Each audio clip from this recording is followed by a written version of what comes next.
भगवान की भक्ति भव भ्रमण की भंजक है। जिसने भी भगवान की भक्ति की वह संसार सागर से पार हो गया, और जिसने भगवान की भक्ति नहीं की ऐसा एक भी जीव नहीं है कि संसार सागर से पार हुआ हो। भजन करने वाला व्यक्ति वह स्वयं भी भजनीय होता है, भजन का फल भी मिलता है। जो भाजक है वे जब भजता है अपने भाज्य को तो उसे भजन फल प्राप्त होता है।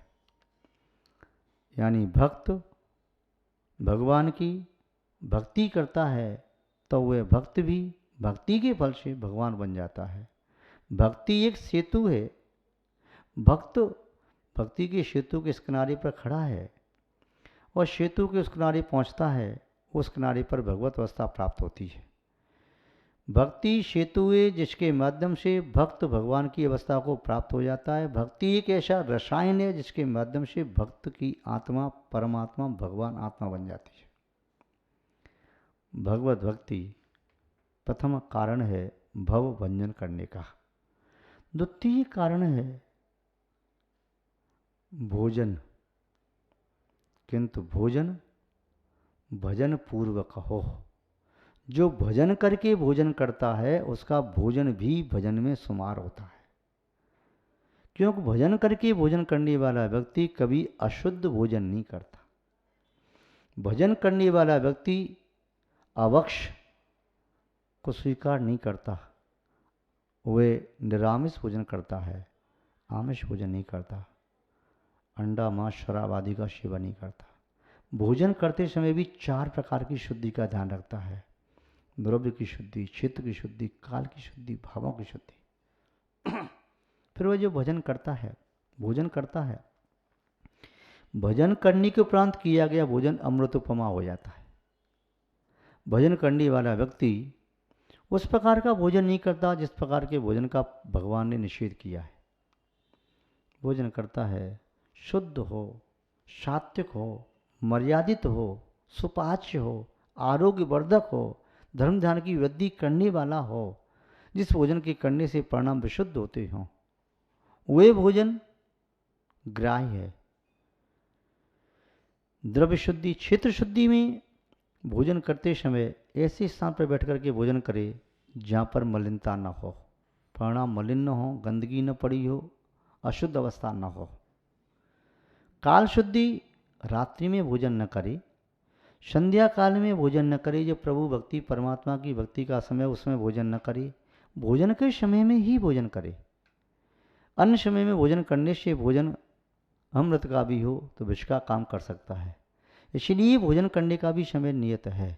उसमें भोजन करने से भोजन स्वास्थ्यवर्धक होता है, परिणामों को निवल करने वाला होता है। द्रव्य क्षेत्र काल भाव शुद्धि, भोजन करते समय भावों की शुद्धि परम आवश्यक है। यदि क्रोध के परिणाम है तो भोजन न करें, यदि अहंकार के परिणाम है तो भोजन न करें, यदि कषाय के परिणाम है तो भोजन न करें, छल कपट या लोभ के परिणाम है तो भोजन न करें, यदि विषय वासना के परिणाम में तीव्र विषयासक्ति चल रही है तो भोजन न करें। परिणामों को पहले शांत कर लें, शांत करने पर ही भोजन वे अनुकूल हो सकता है। विपरीत परिणामों में ग्रहण किया गया भोजन वह तन और चेतन मन सबके लिए हानिकारक भी हो सकता है।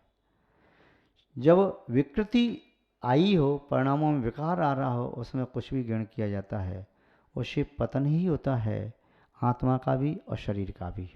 इसलिए भोजन शुद्धिपूर्वक करें। आगे तृतीय सूत्र है भाषा।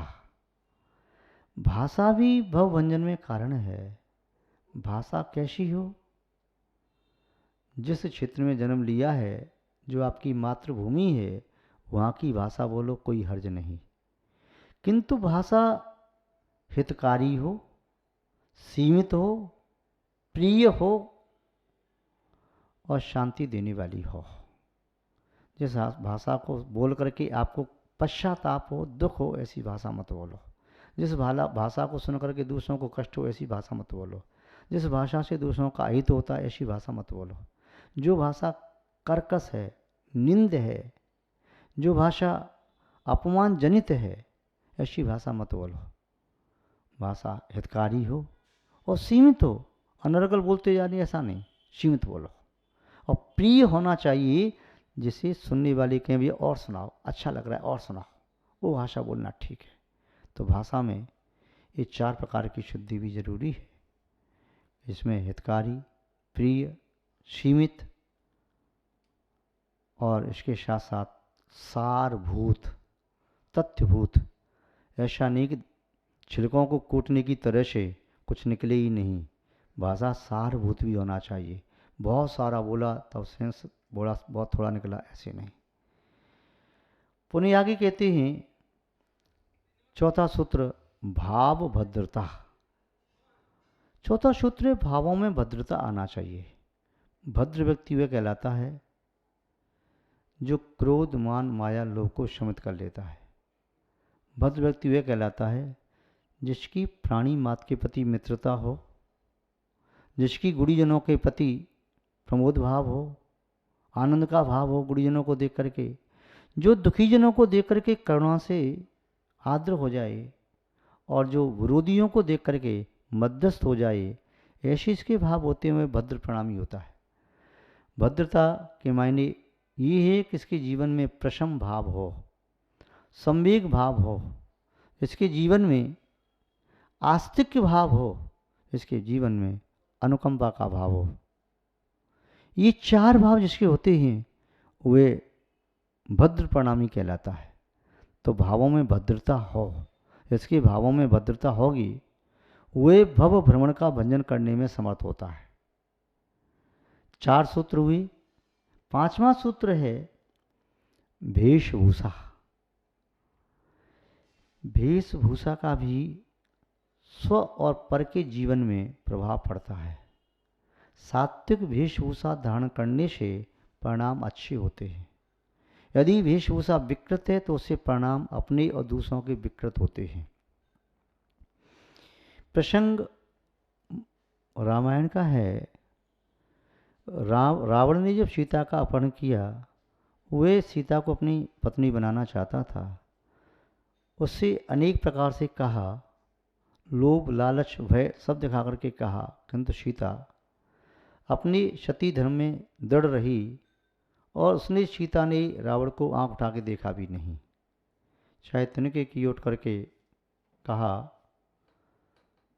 तुम मेरे लिए पिता के तुल्य हो, तुम्हारी कुदृष्टि तुम्हारे लिए अहितकारक है। किंतु रावण अपनी आसक्ति को, उसके प्रति जो तीव्र राग था, उसे नियंत्रण करने में असमर्थ हो रहा था। लोगों ने कहा कि आप सीता को अपनी पत्नी बनाना चाहते हो, ऐसे हुए तुम्हारी पत्नी नहीं बनना चाहती है। क्यों नहीं बनना चाहती है? क्योंकि वे राम में अति आसक्त है, राम का नाम लेते लेते जी रही है। यदि कोई कह दे कि राम की मृत्यु हो गई तो संभव है वही मृत्यु को प्राप्त हो जाए। इतना राम के प्रति उसका भाव है।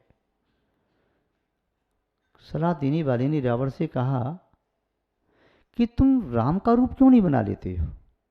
राम का रूप बना करके सीता के पास पहुंच जाओ, और जब सीता तुम्हारे पास आ जाए तो अपने असली रूप में, रावण के रूप में आ जाना। रावण ने कहा कि मैं वह काम भी कर चुका। तो क्या सीता राम को भी नहीं चाहती है? चाहती है, ऐसी बात नहीं है। फिर क्या बात है? बात ये, जब जब मैं राम का रूप बनाता हूं तब तब मेरे अंदर से विषय वासना चली जाती है। ये भावना ही नहीं आती कि मैं पर स्त्री पर कोई कुदृष्टि डालूं। विष का प्रभाव पड़ता है।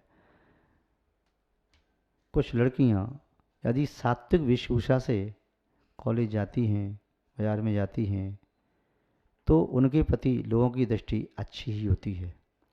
कोई वालाएं यदि अशिष्ट वेशभूषा के साथ निकलती हैं तो गंदी लड़कों की दृष्टि उनके ऊपर जाती है। वस्त्र अल्प हों या जालीदार हों या अन्य प्रकार के हों, तब उन लड़कियों के मन में भी संभव विकारी भाव है। इसलिए भी उस प्रकार के वस्त्रों को पहनती हैं। जानती भी हैं कि ऐसे वस्त्र पहन करके लोग हमें तंग कर सकते हैं, कुदृष्टि जा सकती है, फिर भी यदि ऐसा कर रही हैं तो भाव खराब। तो आर्य संस्कृति में, भारतीय परंपरा में कहा कि वेशभूषा भी शोभनीय हो, वस्त्र भी शोभनीय हो और आभूषण भी शोभनीय हो, अशोभित नहीं। क्योंकि वस्त्र और आभूषण से केवल शरीर की शोभा नहीं बढ़ाई जाती, आत्मा भी सुशोभित होती है, मन भी पावन होता है। जिन वस्त्रों को पहनने से मन दूषित होता हो, जिन वस्त्रों को पहनने से शरीर विकृत दिखाई देता हो, वैसे वस्त्र और आभूषण नहीं पहनना चाहिए। पूर्ण वस्त्र पहने, आर्योचित वस्त्र पहने, और वस्त्र ऐसे पहनना चाहिए जिन्हें पहन करके अपनी मर्यादा का उल्लंघन न हो, लज्जा नष्ट न हो, या जिन वस्त्रों के पहनने से व्यक्ति निर्लज्ज अपने आप को न समझे या कोई कह न सके। तो ऐसे वेशभूषा धारण करने से जीवन में परिणाम निर्मल होते हैं। जब तक वस्त्रों को स्वीकार किया जाता है तब तक वस्त्रों की एक मर्यादा होती है। यदि कोई संत यथाजा दिगंबर संत बन गए तब तो दिशाएं उसकी अंबर हैं, दिशाओं को अंबर बना करके जीते हैं, तब उनका निर्विकारी मन स्वयं का भी निर्विकारी मन होता है, और सामने वाला दर्शक दर्शन करता है तो उसका मस्तक स्वयं झुक जाता है कि ये उच्च कोटि का त्याग, सर्वोत्कृष्ट त्याग, उन्होंने त्याग की चरम सीमा तक पहुंच गए। इससे ज़्यादा त्याग किया जा सकता है, सब कुछ छोड़ दिया। तो वे एक अलग चीज़ हुई। किंतु वस्त्र जब तक व्यक्ति पहनता है तो सुव्यवस्थित आर्योचित वस्त्र पहने तो वे भी उसकी साधना में सहायक हो सकता है। आगे कहा 6वां सूत्र, भवभीरुता। व्यक्ति यदि संसार सागर से पार होना चाहता है तो संसार से डर जाए कि भगवान ऐसा संसार मुझे नहीं चाहिए, मैं संसार में जन्मन करना नहीं चाहता हूँ। संसार से विरक्ति होना चाहिए, संसार से विरक्ति, भव से विरक्ति, भोगों से विरक्ति और इस शरीर से विरक्ति, इनसे विरक्ति नहीं होगी तो व्यक्ति संसार सागर से पार कैसे होगा। यदि विरक्ति का भाव उसके जीवन में है तो संसार सागर से पार हो सकता है। विरक्ति का भाव जीवन में नहीं है तो कितनी भी साधना करे, उस साधना के फलस्वरूप कुछ वैभव प्राप्त कर सकता है, पुण्य के फल से संसार की वस्तुएं प्राप्त कर सकता है, भोगों को प्राप्त कर सकता है, किंतु भव का नाश नहीं कर सकता। भव नाश करने के लिए आवश्यक है भव से विरक्ति, भोगों से विरक्ति, और भोग भोगने वाले शरीर से विरक्ति। इससे विरक्ति हो जाती है तब किंचित भी साधना करता है तो साधना भव भ्रमण की भंजक होती है। और भव भोग और भोगों के भोक्ता इस शरीर से विरक्ति नहीं होती है तो कितनी भी तपस्या करे, तपस्या करने के बावजूद भी वे पुण्य के फल से देवों का भोग भोगता है। कभी राजा, अधिराजा, महाराजा, मंडलेश्वर, महामंडलेश्वर, चक्रवर्ती आदि के भोग भोगता है, नारायण पत्रायण होता है, और भी नाना प्रकार के भोगों को भोगता है, किंतु संसार का अंत नहीं कर पाता। तो संसार का अंत करने के लिए भव, भोग और भोगों का भोक्ता इस शरीर, इन तीनों से विरक्ति होती है, तब वह मोक्ष मार्ग में गमन करता है, भव भ्रमण का भंजन करने लगता है। आगे कह रहे हैं अगला सूत्र, 7वां सूत्र, भारती रति। भारती कहते हैं शारदा को, जिनवाणी को, सरस्वती को। उसके प्रति रति यानी उसके प्रति रुचि हो, भारती रुचि। जिस व्यक्ति की जिनवाणी में रुचि है, चाहे प्रथमान योग में, चाहे करणान योग में, चाहे चरणान योग में, चाहे द्रव्यान योग में, जिसमें उसकी रुचि है तो वह सम्यक ज्ञान के माध्यम से अपनी आत्मा का कल्याण करने में समर्थ होगा। किंतु जिसकी रुचि भारती में नहीं है, ज्ञान के प्रति रुचि नहीं है, वह अज्ञानता को श्रेष्ठ मानता है या अन्य गंदी पुस्तकें पढ़ता है तो उसके माध्यम से जीवन में पापों की वृद्धि होगी।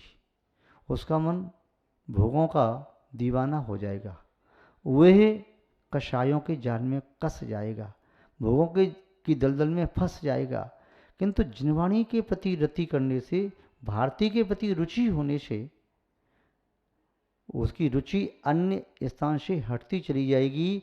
और स्वाध्याय एक ऐसी चीज है, एक बार मन लग जाए स्वाध्याय में, बस रमण करने लग जाए तो दूसरी ओर फिर मन जाता ही नहीं। तो ये भी आप कल्याण के लिए परम आवश्यक है। तो ये भारती रति, और वह भी ज्ञान कैसा हो, संशय से रहित, विपर्य से रहित और अनध्यवसाय से रहित, तीनों दोषों से रहित वह सम्य ज्ञान की पिपासा भव भ्रमण का भंजन करने में समर्थ होती है। और अंतिम सूत्र, भव भ्रमण का भंजन कैसे हो सकता है, वह है भट्टारक सेवा। भट्टारक का अर्थ यहाँ पर पूज्य, जो अपने परम पूज्य हैं उनकी सेवा करने से शरीर निरोगी होता है, वज्र वृषभ नारद सेन आदि सेना की प्राप्ति होती है, सुंदर होता है और शरीर शुभ होता है। 10 प्रकार की वैयावती की जाती, आचार्य उपाध्याय साधु शिलान गण कुल संघ साधु मनोज्ञानाम इत्यादि जो 10 वेद वैयावती के, तो उनकी वैयावती करने से व्यक्ति के जीवन में संयम के संस्कार आते हैं। यदि उसके पहले गृहस्थ जीवन की अपेक्षा से उसके जो पूज्य हैं, भट्टारक माने जो पूज्य उसके लिए हैं, माता पिता आदि या पितामह पितामही दादा दादी आदि हैं, बड़े भाई आदि, उनकी भी सेवा करता है, तो सेवा करने से कषायों का शमन होता है, मान का मर्दन होता है। सेवा करने से उसके जीवन में क्षयोषम बढ़ता है ज्ञान का। सेवा करने से शरीर में शक्ति आती है, सेवा करने से कांति आती है, सेवा करने से शांति मिलती है, सेवा करने से यश कीर्ति की वृद्धि होती है। तो सेवा करना भी आत्म कल्याण में परम उपकारी होता है, परम सहयोगी होता है। तो 10 प्रकार की ये सेवा, भट्टारक सेवा यानी वैयावती। ये सेवा का अर्थ किसी प्रकार से आप कर सकते हैं। शरीर की सेवा करना भी सेवा है, और 4 प्रकार का दान देकर के, आहार दान, औषध दान, शास्त्र दान, अवय दान, इस प्रकार से सेवा करना भी सेवा है। तो ये 8 सूत्र भव भ्रमण का भंजन करने के लिए हैं। भगवान की भक्ति, शुद्ध भोजन, भाषा हितमित प्रिय और भद्र प्रणाम, वेशभूषा सुव्यवस्थित हो, भव वीरता हो, और भारती के प्रति रति, श्रीवाणी के प्रति रति हो, रुचि हो, और भट्टारक सेवा यानी पूज्य पुरुषों की सेवा। ये 8 सूत्र संसार का फल नष्ट करने के लिए हैं, आपके जीवन में अवतरित हों और आप 8 कर्मों से रहित होकर के आत्मा के 8 गुणों को प्राप्त कर सकें। ऐसी हम आपके प्रति मंगल भावना भाते हैं और इन्हीं मंगल भावनाओं के साथ अपनी शब्द श्रृंखला को विराम देते हैं। जय बोलिए श्री शांतनाथ भगवान की, परम पूज्य आचार्य गुरुदेव श्री विद्यानंद जी महाराज की, अहिंसामय विश्व धर्म की, जैनम जयतु शासनम विश्व कल्याण कारकम।